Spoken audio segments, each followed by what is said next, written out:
অনেকে বিশ্বাস করবে না। এটা সত্য যে পৃথিবীতে এখনো খারাপ জিনিস আছে, যেমন ভূত পেতনি। কাঠ দিতে দিতে মাথার কাছে দিতে আসছি, তখনই কিন্তু হঠাৎ মেয়েটা চোখ তাকায় পড়িস, আমার কেমন যেন চাইপে ধরতেছে, মনে হচ্ছে টানতেছে, চাইপে ধরবে। তখন কিন্তু আমি ওই চেষ্টা করতেছি উঠার জন্য, উঠতে পারতেছি না। অবিবাহিত একটা মেয়ে, তার বয়স 18 থেকে 20 বছরের মধ্যে, যে কোনো কারণবশত মারা গেছিল। তা মারা যাওয়ার পরে তার সৎ কাজ করার জন্য আমরা শ্মশানে নিয়ে গেছিলাম। শ্মশানে নিয়ে যাওয়ার যে টাইমটা, মানে আমাদের একটা হিন্দু ধর্মের মধ্যে শাস্ত্রে আছে, বলে যে সমস্যা থাকে, মানে সেই সমস্যাটা আছে কি কিছু কিছু দোষ পায়, সেই দোষের কারণে অনেক সময় আছে যে ওর ভিতরে সমস্যা দেখা দেয়, পুরাইতে গেলে অনেক ধরনের ঝামেলা হয়। আর সেরকম আর কি ওই মেয়েটার একটু দোষ ছিল। তার দোষ থাকলে আমরা আর কি যথাসাধ্য, ওটা তার আমি বুঝিনি। আমি মনে করেন যে প্রথম চান্সে যখন চিতার পরে কাঠ সাজায়ে সুন্দর করে তারে চিতার পরে উঠাইছি, উঠানোর পরে তার যখন কাঠ দিয়ে তার পুরো শরীরটাকে ঢেকে দিছি, ঢেকে দেওয়ার পরে হঠাৎ চিতায় আগুন দেওয়ার আগে যখন কাঠ দিচ্ছি আমি, যখন ওনারে চিতার পরে উঠাইছি, উঠানোর পরে আমি কাঠ দেবো পিছনে পার কাছে যখন কাঠ দিতে দিতে সামনে আসতেছি, তখন আমি চিতার পরে দাঁড়ানো, সামনে যখন আমি এসে কাঠ মাথার কাছে দেবো, তখন মেয়েটার চোখ বুঝা ছিল, হঠাৎ মেয়েটার চোখ তাকায় পড়েছে। আচ্ছা, যখন তাকায় পড়লে আসলে এটা স্বাভাবিক ব্যাপার, মানে আমার কাছে স্বাভাবিক, অন্য লোকের কাছে অস্বাভাবিক হতে পারে। কারণ যতটুকুনি আমি জানি যে ভয় চিতায় আমাদের শ্মশানে একটু ভয় থাকে, কারণ অনেক মানুষ মারা যায়, তার দেহের আত্মাটা যখন বেরোয় যায়, কষ্টের আত্মা থাকে, কেউ গলায় দড়ি দিয়ে মারা গেলে তার আত্মাটা চারিপাশে দিয়ে ঘুরে বেড়ায়। এখন ওই মেয়েটার কিন্তু একটু দোষ পাইছিল,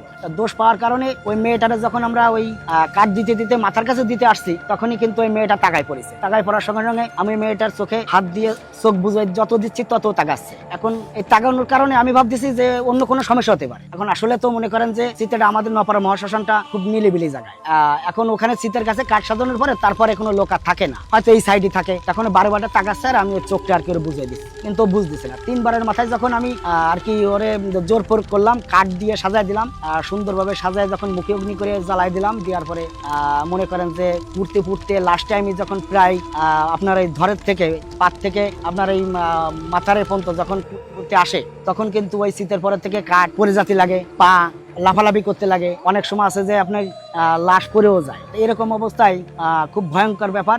যাদের এগুলো করা অভ্যেস নাই, তারা সাধারণত এগুলো দেখলে ভয় পাবে। এখন আপনারা যে কথাটা জিজ্ঞেস করতেছেন যে আসলে ভয়ের কিছু আছে কিনা, কিংবা আসলে এরকম কোনো অলৌকিক ঘটনা আছে কিনা, ভাই বিশ্বাস কি পৃথিবীতে আল্লাহ বলেন আর ভগবান বলেন, মানুষ সৃষ্টিকর্তা। পৃথিবীতে মানুষ মরে গেলে তার ভিতরে যে আত্মাটা আছে, এই আত্মাটা কিন্তু মরে না।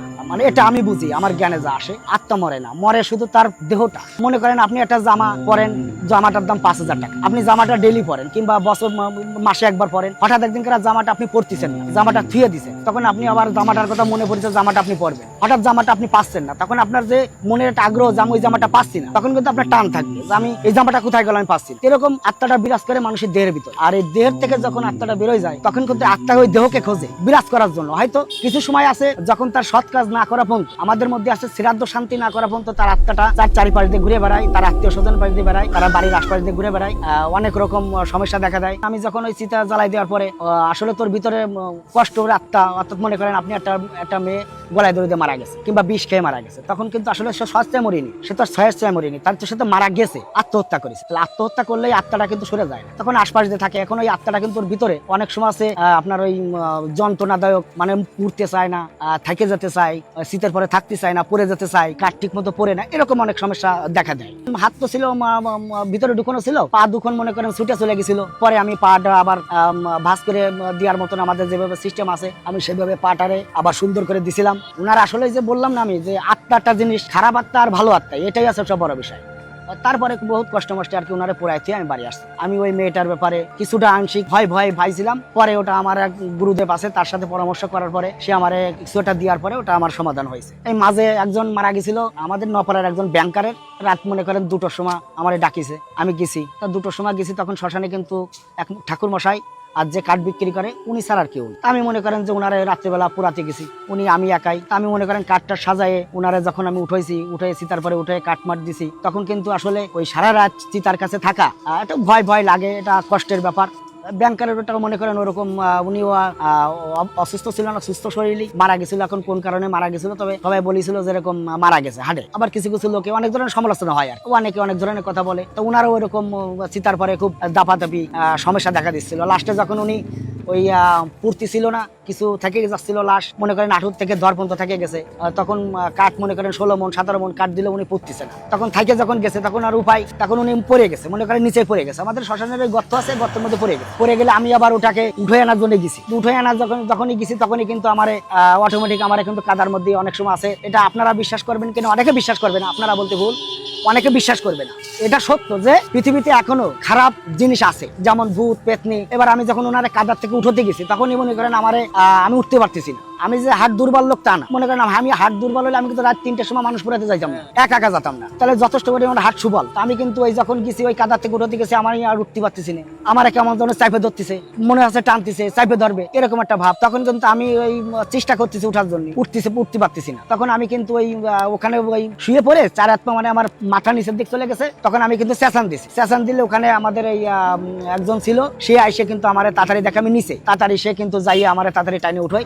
শীতেই কাঠ জ্বলতেছিল কিন্তু উনি নিচে পড়ে গেছিল, অল্প ছিল, মনে করেন যে 8-10 কেজির মতো ছিল। আমি চাচ্ছিলাম যে একেবারে পুরাই ছাই বানাই দেবো।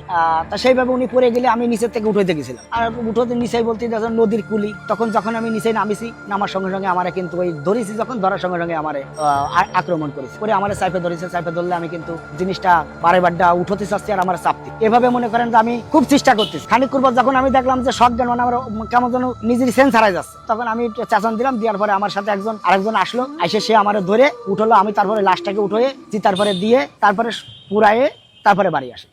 ও আমার শরীরে ঘুরে বেড়ায়। রহস্যময় এমন অনেক ঘটনা পৃথিবীতে ঘটে, যার ব্যাখ্যা বিজ্ঞান দিতে পারে না। তোমরা কারা যাচ্ছ? আমাদের উঠাও। অবিশ্বাস্য এমন গল্প শুনতে চায় চলতি গল্প বলতে আমাদের সাথে যোগাযোগ করুন।